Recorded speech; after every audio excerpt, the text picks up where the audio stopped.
So 2 days ago, Israel launched a bombing campaign dubbed Operation Protective Edge against Gaza that's still ongoing. But despite the horrors on the ground, the mainstream media seems to only be telling one side of the story. Take a look at this. From the Wall Street Journal, Israeli air defense intercepts more rockets as fighting continues. And the LA Times goes on to declare that Palestinian rockets reach farther into Israel. And lastly, the New York Times makes it seem like there's an equal playing field by stating Israel and Hamas simply exchange fire. Well, I guess I really can't expect more from a media apparatus that essentially works as stenographers for the U.S. government. Let's take a listen to what the issue is being framed by the White House. We strongly condemn the continuing rocket fire into Israel and the deliberate targeting of civilians by terrorist organizations in Gaza. No country can accept rocket fire aimed at civilians, and we support Israel's right to defend itself against these vicious attacks.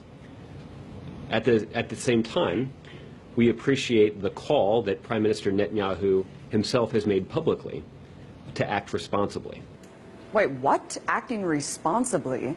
I must be in the twilight zone, because to me, the collective punishment of an entire population is the opposite of responsible. So, what's the reality on the ground? Well, just in the last 24 hours, Israeli forces have conducted airstrikes that have struck 160 sites in Gaza, according to the IDF. In total, 550 sites have been bombed.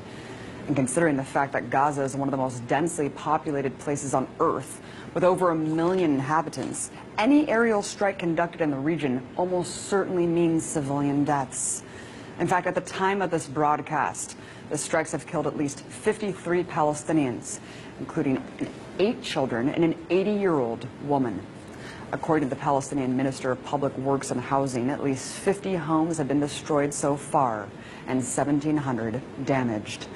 So when the IDF talks about hitting, quote, Hamas targets, remember that Hamas is the democratically elected leadership of Gaza, which could mean any government building or social services for Palestinians. So while the U.S. government can go on and on about Israel's right to defend itself, take heed of the increasing death toll in Gaza and the fact that no Israelis have yet died as a result of Hamas rockets. Look, I denounce deadly force on both sides.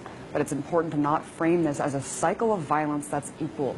One is the colonizer-oppressor, the other, the colonized oppressed. As IDF General's son Miko Piled said just yesterday on the show, there are 2 choices for Palestinians in occupied territories: to completely surrender or resist. And resistance is what we're seeing now. I'm sick of my Palestinian friends losing their friends and family every time Israel goes on the offense against innocent people living in an open-air prison.